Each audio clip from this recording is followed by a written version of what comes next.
Saudações, sejam todos bem-vindos a mais uma edição do programa Estado de Direito, programa de análise jurídica sobre o processo de construção de direito em Moçambique. E hoje temos como convidado o Dr. Benício Macaco, que é advogado, é igualmente consultor jurídico, e juntos temos como tema para a conversa o comércio ilegal dos nossos contactos telefónicos. Dr. Benício, muito obrigado por ter acedido ao nosso convite. Pronto, esta temática tem que ver com esta recorrente recepção de mensagem por parte dos usuários das redes móveis, onde, para além de aliciamentos a, a aderir a, a jogos de azar, mas há muito mais informação que consta destas mensagens que recebemos e indagamos. Afinal, onde é que essas pessoas que nos mandam as mensagens adquirem os nossos contatos? Portanto, este é o tema para análise, esta é a questão de fundo que gostaria de colocar assim, doutor. Onde é que essas mensagens são conseguidas por parte destes indivíduos que nos mandam mensagens para nós aderirmos a estes jogos de azares e muito mais informações que temos recebido nos nossos telefones? Boa tarde, Daniel. Saudações aos telespectadores do MBCTV. Prontos, esta de facto é uma temática que marcou os últimos dias. Constatamos por via das redes sociais o debate aceso em torno deste assunto e, por sinal, o Instituto competente de regulação das telecomunicações em Moçambique, o INCM em concreto, acabou tomando medidas concretas no sentido de fato, controlar a situação, que até certo ponto já estava a descontrolar-se. Ainda há pouco recebi um SMS promo de uma empresa desconhecida que supostamente faz gestão de empresas. Então, isto já estava a tornar-se uma virose, passo expressão, que havia de toda necessidade de regular. E o INCM bem o fez, no dia 2 do presente mês, deliberou sobre a matéria e chegou à conclusão de que daqui a mais ou menos 186 dias não teremos mais estas mensagens. Essas práticas, certo? Exatamente, estas práticas, estas SMS promo nos nossos telemóveis, porque de facto é uma situação, vamos começar assim, que viola a liberdade contratual, as regras da liberdade contratual. Por quê? Porque na relação entre o consumidor ou entre os cidadãos moçambicanos e as operadoras de telefonia móvel existem apenas duas partes. O que significa, em termos gerais de direito, tendo em conta o princípio da liberdade contratual e o pacta sunt servanda, a entrada de uma terceira entidade viola aquilo que são as regras contratuais. Olha, se eu vou celebrar um contrato, vamos lá, com uma operadora, seja qual for, em princípio toda a informação que eu recebo e que eu transmito sobre o meu contacto telefónico é pessoal. Portanto, significa automaticamente que esta informação não pode ser partilhada a uma terceira pessoa, a uma terceira entidade, sem o meu consentimento. Portanto, é também sigilosa. Exatamente, é também sigilosa. Mas nós vinhamos constatando... Temos vindo, porque ainda não está efetiva essa exatamente, decisão. temos vindo até no período das recentes eleições, na Ordem dos Advogados, recebemos estas mensagens. Recebemos estas mensagens, que pronto, é uma destas situações. Agora, da pequena busca por este tema que fiz, ou que fizemos, foi possível constatar que a consecução dos nossos contactos telefónicos não só podem ser, não só pode ser possível por via das operadoras, ok? Há outras formas que permitem outras entidades terem acesso aos nossos dados. Vamos lá. Sabemos muito bem que em vários sites ou redes sociais usamos os nossos contactos telefónicos. Nós inserimos lá os nossos contactos telefónicos e há especialistas que têm capacidade de, a partir de lá, extrair os nossos contactos telefónicos. Então, as operadoras não são as únicas. Não deixa de ser verdade, não deixa de ser verdade que para que aquela SMS que é enviada a mim me possa alcançar, há uma interferência da operadora. Independentemente de onde aquela entidade conseguiu o meu contato, que é o primeiro passo, o segundo passo é que a entidade reguladora, a operadora, no caso, pode inibir que aquela mensagem chegue a mim. É por essa razão que deliberou-se, tendo em conta os direitos do consumidor, a privacidade da pessoa, que até certo ponto era exposta. Imagina, estás numa reunião e de forma contínua vais recebendo E mensagens, são SMS vários. promo, ou é do curandeiro, que também isto já era uma febre, é do curandeiro porque lisa a sua festa, porque isto, O então, empréstimo, ou porque empréstimos e os bets que estão a tornar-se numa praga aqui em Moçambique, que, de certo que ponto ceifam até com vidas, sim, destroem famílias. aliciam jovens, que não é o nosso tema central, mas as bets aliciam jovens a situações terríveis, Daniel, não te posso contar, que chegam até a suicídios e Exato, entre temos outras, visto isso temos de visto. forma recorrente. Então, o estancar estas Deste mal. práticas não só vai resgatar os princípios básicos da relação contratual, do princípio da autonomia privada, como também vai, até certo ponto, prevenir situações de tentação pela parte dos jovens, mesmo na prática do curandeirismo, porque se fores a ver, aquelas mensagens que nós recebemos trazem promessas. Sim. De Varinha má, de enriquecimento, enriquecimento. de, Tu vais para o curandeiro hoje e amanhã amanhã. ficas rico. Entendes? E, A potência sexual do homem pode exatamente. igualmente ser revista e restaurada para aquele Exatamente. que já perdeu. Quer dizer, são Exatamente. várias promessas. Exatamente. E aquela mensagem, Daniel, pode lhe encontrar numa situação No momento de aflição de aflição. e acreditares E naquilo. acreditares naquilo. E até certo ponto estava-se aqui a abrir espaço para uma situação de total desgovernação do sistema de comunicação que não pode Acontecer. Pronto, esta situação, para além das mensagens que recebemos dos órgãos do Estado, das autoridades competentes, que até aí achamos justas e corretas, por exemplo, sobre um aviso de mau tempo, sobre a necessidade de albergarmos-nos em sítios seguros, até aí tudo bem. Mas essas mensagens dos curandeiros, do aliciamento para os jogos de azar e muito mais, algumas que para os incautos, conforme disse anteriormente o doutor, pode até parecer possível, mas para alguém ciente percebe que isto é uma burla. Percebe que isto é uma burla. Dr. Benício, até que ponto as operadoras, instituições públicas e empresas privadas têm responsabilidade na proteção destes dados? Conforme estava a explicar, o processo de comunicação abrange duas, se não três entidades. O Instituto Nacional de Comunicação é o órgão regulador. Não tem acesso imediato ao contacto entre as operadoras e o consumidor, no caso, somos nós, os cidadãos. Entretanto,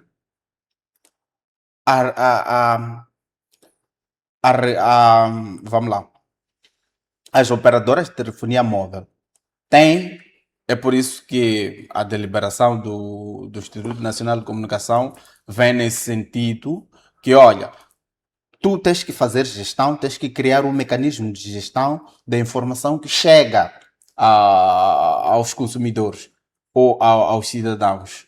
Tens que habilitar um sistema de controle da informação que chega. Não pode permitir, independentemente, porque eu quero acreditar que não estive lá, mas da comunicação feita às operadoras, a desculpa foi não. Há várias formas de conseguir o contato das pessoas, não é necessariamente através de nós. Óbvio que não iam aceitar, porque isto ia acarretar uma responsabilidade imediata sobre as operadoras. Então, provavelmente a desculpa tenha sido não, nós não fornecemos os dados às pessoas. Então, a entidade reguladora disse, tudo bem, não forneceu os dados, mas pode regular o que é que chega ao consumidor ou ao cidadão e o que é que não chega. O que é que tu tens que fazer ou o que é que tu podes fazer diante desta situação que viola para todos os efeitos a liberdade contra as relações interpessoais. É por essa razão que foram concedidos um prazo dentro do qual devem apresentar mecanismos de defesa e proteção desses dados privados, dados das pessoas, que vai consistir naturalmente na capacidade de seleção da informação que chega ao consumidor. Conforme disseste bem, a informação, por exemplo, dos bombeiros, a informação sobre mau tempo, do INGD, entre outras instituições. Esta informação é de consumo público que nós precisamos. Então, é razoável que, para este caso, nós tenhamos que receber estes alertas. Mas fica claro que é uma comunicação interinstitucional. Até aí não há problema. Pois. O grande problema surge quando um particular, o suposto curandeiro, quando uma empresa privada, estas de apostas e jogos de azar, tem acesso ao meu contato, né? E manda-me mensagens que eu não necessito. Quer dizer, é aí onde incide, é sobre esta questão que estamos aqui a debater. É isto que o telespectador precisa perceber, Exatamente. não é? Portanto, é aí onde reside o problema. Não, de facto, quando é uma instituição pública, vamos lá, um alerta sobre o mau tempo, É justo. não, é razoável que a informação me chegue a tempo útil, independentemente do meu consentimento, Ou não. porque preciso. Exato. A todos os efeitos, preciso. Pode salvar a minha vida. Exatamente. E de forma implícita, este facto pode já estar concebido em sede do meu contrato com o operador. De forma implícita, que olha, questões de natureza urgente ou informações de natureza pública me podem chegar independentemente do meu consentimento prévio. Uhum. Agora, o mesmo não sucede quando uma empresa privada que tem em vista o lucro, ok, a faturação, tem acesso aos meus dados pessoais, tenha que me mandar mensagens ou em tempos inoportunos eu tenho que receber à madrugada eu tenho que receber acordos já com mensagens do curandeiro, é muito desconfortável. Mais do que desconfortável, é inapropriado, não tem suporte legal, mesmo em termos estritamente legais, isto viola, conforme referi, o princípio da liberdade contratual, o princípio do pacto da sunt servanda, e entre vários dispositivos contidos na lei de defesa ao consumidor. Então, mesmo continuando com o nosso tema de análise e conversa, para além dos vários, de alguns que citou, existiriam outros riscos para o cidadão que, quando os seus dados telefônicos se encontram vendidos ou partilhados ilegalmente? sim, existem. Se for já a perceber em algumas plataformas nossas, redes sociais, entre outras plataformas digitais, uma das opções ou um dos mecanismos para aceder a estas redes sociais é o nosso contacto telefônico. ou às vezes vais encontrar uma opção que tens ou que podes inserir o teu contacto ou o teu e-mail em alternativo. Se uma entidade estranha ao meu contrato com a operadora tem o meu contacto e uma entidade é composta por pessoas singulares, não sei o que é que aquela pessoa singular que integra esta pessoa coletiva, esta empresa pode fazer com o meu contacto.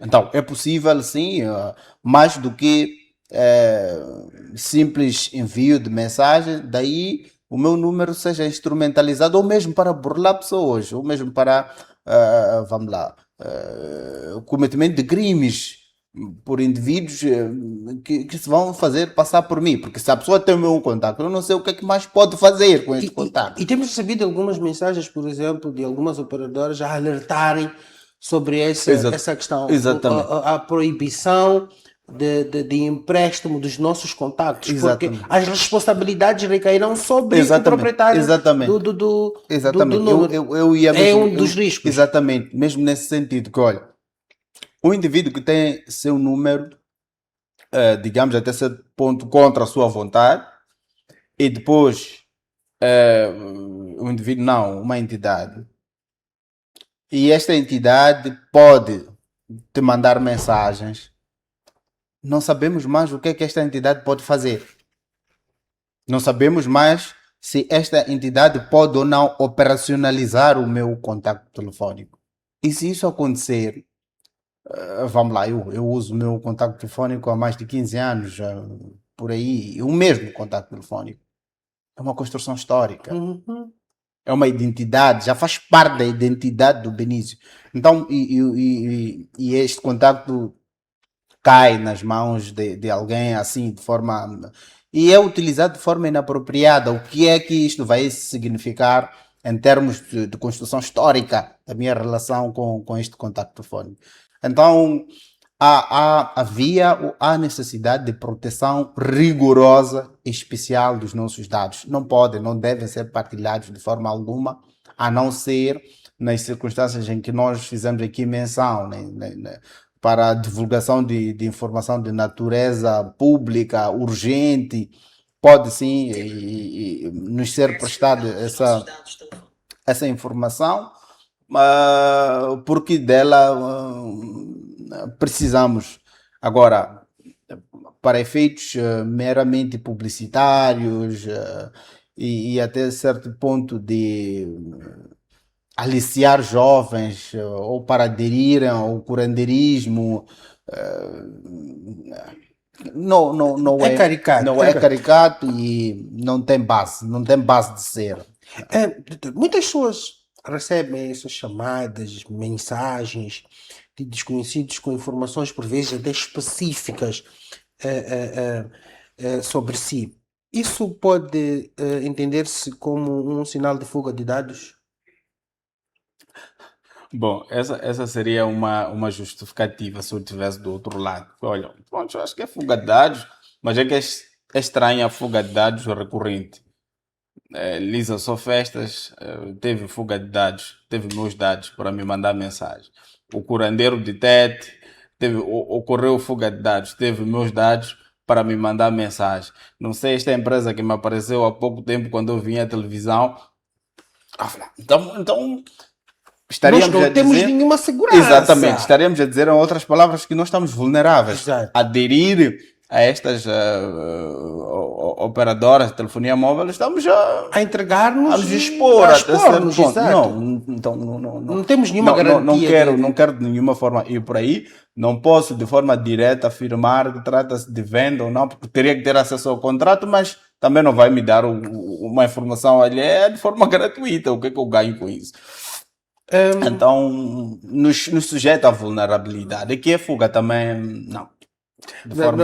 Não vai por essa via, não tem este entendimento. Não é sustentável. É que não é sustentável. Estava aqui a fundamentar que, olha, se tu vais me dizer que é fuga de informação que ocorre todos os dias, que tem um benefício específico, por que é que só tem que haver fuga de informação para eu ser aliciado a aderir a um curandeiro ou aderir Um aos jogo de azar. serviços, a uns bets, como o tema sugere, pode mesmo tratar de uma situação comercial sobre a minha relação comercial ou contratual com a entidade, que não pode ser. Haveria espaço para responsabilização?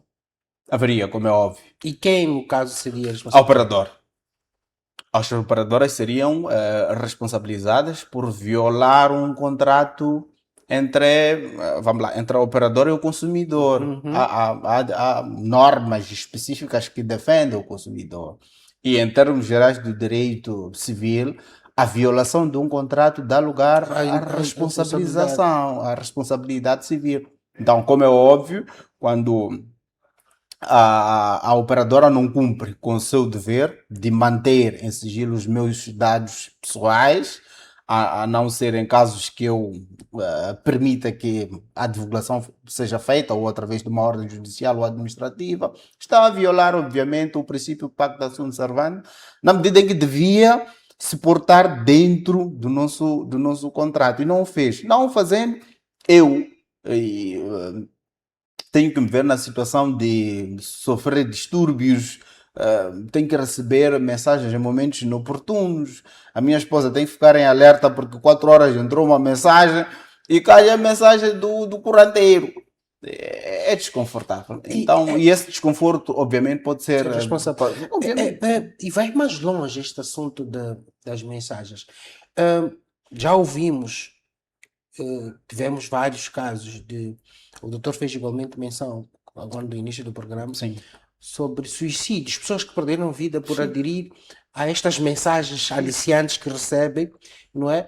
Por exemplo, de um jogo de azar. Sim. E fazer apostas e perder o que não tinha e ver-se na aflição e optar por retirar a sua vida. Sim. Portanto, este, por exemplo, sim, seria uma razão para eu, sendo familiar por exemplo, desta pessoa que acabou retirando a sua própria vida, por ter aderido a este jogo de azar, por conta da recepção daquela mensagem. Portanto, há aqui mesmo realmente espaço para responsabilizar aquela pessoa que tem um direito de salvaguardar, de manter a minha informação sigilosa e não o fez. Exatamente. Estiveste aqui a construir o que tecnicamente chamamos de nexo de causalidade. A partir do momento em que o tipo recebe uma mensagem, ele para e pensa: meu Deus, eu tenho oportunidade. Estou endividado. Mas tenho alguma reserva aqui comigo para a subsistência da família nos próximos 3 meses. Mas pronto, esta mensagem aqui, logo às 4, é um sinal que... E leva de fato naqueles fundos, vai depositar e perde tudo e mais. E no meio da aflição, o tipo vai simplesmente se enforcar. De onde é que começou o problema? Se não tivesse recebido aquela mensagem, não tipo, teria aderido. Então, é um contributo negativo de uma dimensão muito grave. Pode-se até romantizar essa situação, mas é muito grave. Em contrapartida, também nós sabemos, muitas pessoas já perderam vida, já perderam o seu sentido normal por aderir ao curandeirismo. O jovem acorda aflito, recebe ali mensagem que ele vai ficar rico, vai lá, consome, sei lá o que, tem instruções do curandeiro, não corre bem, o tipo simplesmente perde a vida. Mas por quê? Porque alguém, provavelmente é um curandeiro que está numa localização geográfica bem distante, que aquele jovem não teria como ter acesso, senão através da mensagem que recebeu. Recebeu a mensagem por conta desta situação, e correu para lá, teve o que teve e simplesmente perdeu a vida. Então, o impacto disto é de uma dimensão bastante grave, de uma dimensão bastante séria, que mais do que impedir a continuação desta prática, que já estava a tornar-se numa praga, houvesse até certo ponto iniciativas para a responsabilização, pelo menos civil, das operadoras. No que naturalmente no que for aplicável. Certo, doutor Benício, vamos agora obedecer o nosso intervalo. Assim, caro telespectador, peço para que aguarde por aí, depois voltamos dentro de instantes. Até já.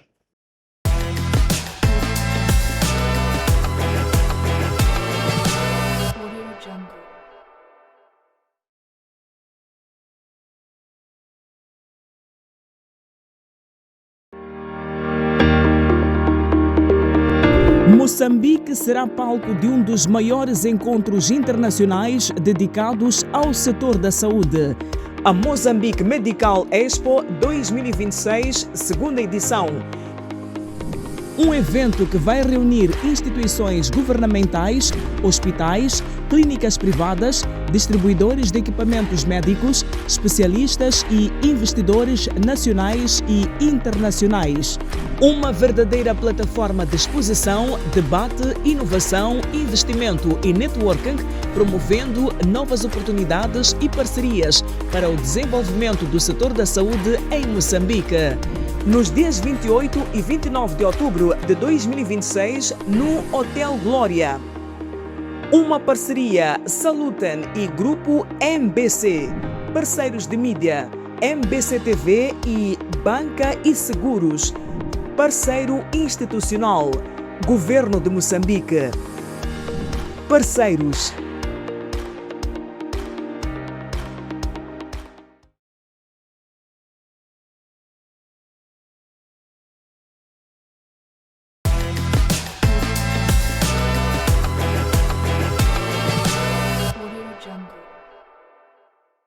Saudações, sejam bem-vindos à segunda parte do programa Estado de Direito.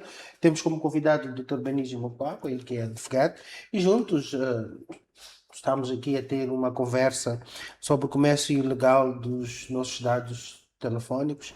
Conforme dizíamos de início, não há quem, pelo menos residente em Moçambique, ainda não recebeu nenhuma mensagem. Primeiro, em horas impróprias. Segundo, sobre conteúdos que desinteressantes, por vezes não estou preocupado e nem fazem parte do meu dia a dia. E o Dr. Benício está aqui a explicar-nos que é possível sim haver responsabilização pelo incumprimento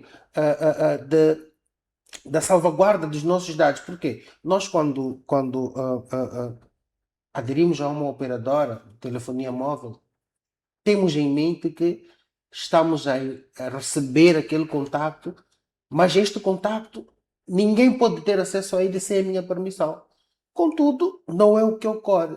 Vezes já em que pessoas que conheço, que nunca privei com elas, estão a mandar mensagens, conforme disse anteriormente, sobre conteúdos que de nada me interessam. Para além daqueles que aliciam-me, não só a mim, mas a todos nós, acredito que o caro telespectador também, a aderir para serviços também que não me interessam.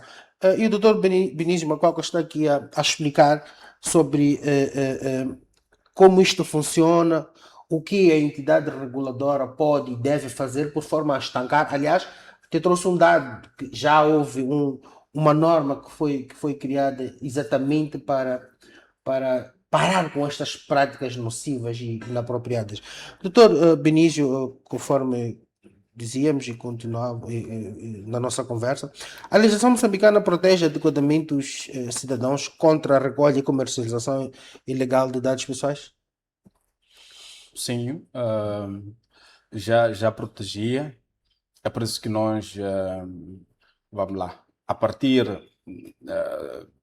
dos termos gerais do direito, a partir do próprio Código Civil, vamos encontrar esta proteção. É verdade que de forma, passo a expressão, light, e por esta razão concebeu-se também a proteção dos dados no âmbito da Lei de Proteção do Consumidor. As normas já desta lei foram mais precisas, porque no Código Civil protegia-se ao consumidor ou protegia-se, no caso, aos cidadãos de forma geral, que olha, se tu estás numa relação contratual com o A, não podes, de forma alguma, sem um consentimento prévio deste, fazer a divulgação ou publicação da informação que integra o contrato. Porque a criação de um contacto telefónico baseia-se nos meus dados pessoais. Eu tenho que entregar lá meu documento de identificação, entre outros dados. Então, o próprio contacto passa a integrar informações de natureza pessoal. O meu contacto é pessoal. Então, já tínhamos esta proteção, mas vamos lá. menos abrangente a nível do Código Civil, e depois viemos a fortificar ou a intensificar a proteção em sede da Lei de Defesa do Consumidor, que de forma explícita deixa ficar que é imperioso que a entidade que tiver sob o seu domínio os dados de natureza privada, que não teve autorização para o divulgar, não o pode fazer. E é com base neste domínio que o INCM, no dia 2 de junho deste mês, deliberou que, olha, uma vez que já temos normas que proíbem estas práticas, e mesmo assim isto acontece, queremos que as operadoras criem um sistema, porque o que é que vai acontecer agora? Na verdade, é um desenvolvimento do dever de proteger os dados. Agora as operadoras vão criar, pelo menos a nível da informação que pude consumir e perceber, vão criar um sistema específico de proteção de dados. Ou seja, já não vai ser possível a operadora dizer que esta mensagem escapou, já não pode escapar. A mensagem já não pode escapar e chegar ao consumidor, ao cidadão. Tens que criar um sistema tu, ou operadora de telefonia móvel, para conter esta situação.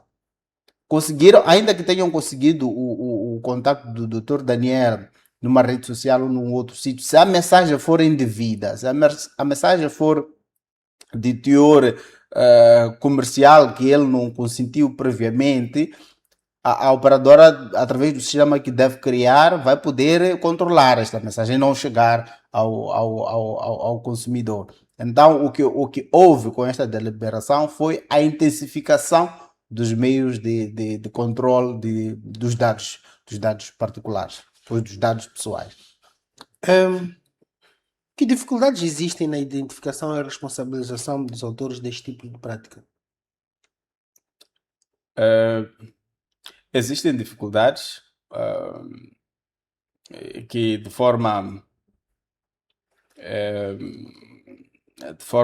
geral tentamos aqui colocar,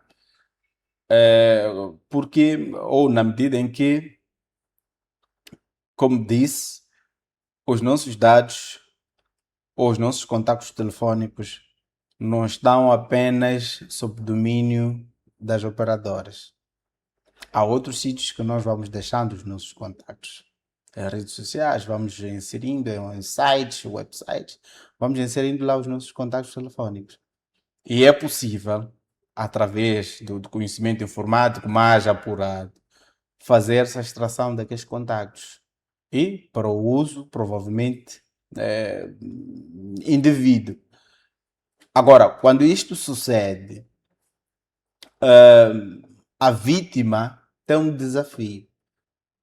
A questão primordial aqui será de saber quem é que efetivamente divulgou o meu contato. Não basta dizer, pronto, eu tenho um contrato com a operadora X ou Y. Logo, se os meus dados vazaram, esta operadora aqui é que partilhou. Pode ser que não. Pode ser que tu mesmo ou tu mesmo tenhas feito inserção indevida do teu contato telefónico, dos seus dados telefónicos, e a partir disso tenham chegado a esses malfeitores até certo ponto. Então, a questão da responsabilização aqui, pelo menos até momentos antes da deliberação, não eram flexíveis. Era demasiadamente complexo provar ou demonstrar que o meu contato chegou às mãos ou ao domínio desta entidade porque fulano de tal partilhou. Porque pode dar-se o caso, ou podia dar-se o caso de tu mesmo teres partilhado o contacto, perdão, sem necessariamente recordar-se. E esta realidade deixou, ou vai deixar pelo menos de acontecer com esta deliberação, porque já intensificou-se a responsabilidade sobre as operadoras, no sentido de criarem mecanismos de contenção destas práticas.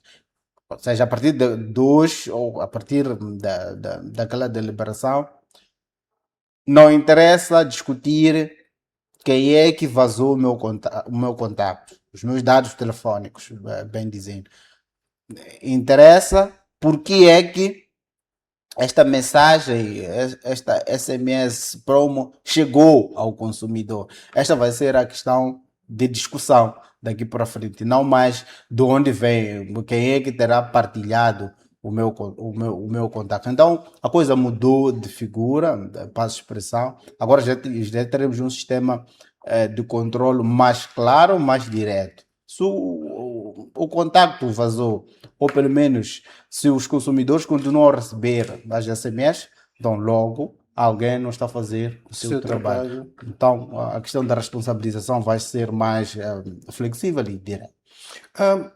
O que deve fazer um cidadão que suspeita que os seus dados telefônicos estão a ser utilizados ou comercializados sem o seu consentimento?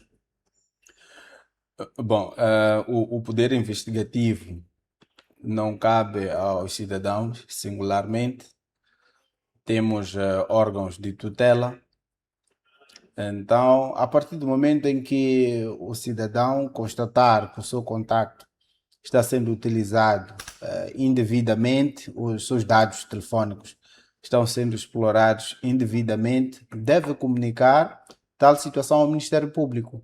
Cabe ao Ministério Público desencadear o processo de instrução, o processo de investigação, como é que este contacto está sendo utilizado, como pode também, em sede da autonomia privada, interpelar a operadora de telefonia móvel, no sentido de perceber se tem domínio sobre o que está a suceder com o seu contacto. Portanto, tem duas vias. A primeira via é contactar, a mais flexível é contactar a operadora no sentido de perceber o que é que está a acontecer, que está recebendo mensagens indevidas, ou pelo menos não desejadas.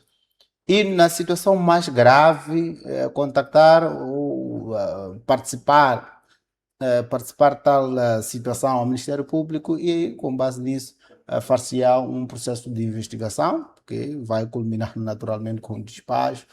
Se identificar os indivíduos, se apurar que houve cometimento de algum tipo legal de crime, naturalmente vai culminar esta instrução com o despacho de acusação e segue os termos. Que medidas concretas as autoridades, operadoras de telefonia móvel e as empresas devem adotar para combater este fenômeno? Da parte das operadoras de telefonia móvel, antes de mais, devem, se é que já não tinham, devem criar sistemas de verificação prévia desse tipo de mensagens, porque se for já perceber, exceto as mensagens dos curandeiros, as mensagens que são enviadas por empresas têm uma característica ligeiramente diferente. Então, é possível criar um sistema de controle para o barramento desse tipo de mensagens. Automaticamente, logo que corre para a linha do consumidor este tipo de mensagem, o sistema por si só já vai bloquear esta mensagem e não chegar ao consumidor. Agora, da parte das empresas, o que podem e devem fazer é abster-se de aproveitar-se de dados que chegaram assim através de terceiros. Sabemos que querem vender, sabemos que querem prestar serviços, mas isto não pode ser à custa da privacidade de outros. É só uma questão de razoabilidade e compreender que todos nós, pronto, estamos no mercado, queremos vender, queremos prestar os nossos serviços, mas o podemos fazer de forma correta, podemos fazer de forma respeitosa e podemos fazer de forma a garantir que os direitos e as liberdades de outras pessoas sejam salvaguardados. Certo, doutor Benício. Uma última questão. Que conselhos práticos deixaria aos cidadãos para protegerem os seus dados pessoais e reduzirem o risco de serem vítimas deste tipo de comércio ilegal? Evitarem, exceto aqueles que fazem negócios, por exemplo, no nosso caso, advogados, às vezes os nossos contactos são públicos. Nós passamos os nossos cartões de visita e por vezes nas redes sociais estão lá os nossos contactos de forma explícita. Para o nosso caso, só a intervenção do regulador pode ajudar para que o contacto do advogado, no caso, não possa ser extraído das redes e usado de forma inadequada. Agora, para indivíduos que não prestam serviços, não fazem negócios através das redes sociais, não, a recomendação é evitar o máximo de exposição ao seu contacto telefônico, aos seus dados telefônicos, especialmente nas redes sociais. Evitar a exposição de dados. Sites que têm que sempre inserir seu contacto telefônico, prefira sempre inserir o seu e-mail.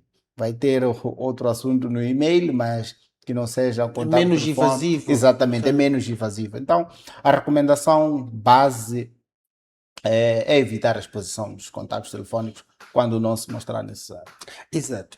Dr. Benício, terminamos de analisar e conversar sobre esta temática que versa sobre o comércio ilegal dos nossos contactos telefónicos. Contudo, havíamos ficado também de fazer uma análise sucinta, não muito alargada, sobre a condenação do Adriano Novunga no processo de difamação. Ahm, ah, Prontos, tem havido muito debate acerbo sobre esta temática. Podemos até assumir que é o tema do momento. Infelizmente, para quem não tem conhecimento, pensa que a coisa terminou e que o Dr. Novunga já deve correr e ir ao banco e fazer o pagamento, mas não é bem assim. Existe ainda aquilo que nós, juristas, advogados, chamamos de duplo grau de jurisdição.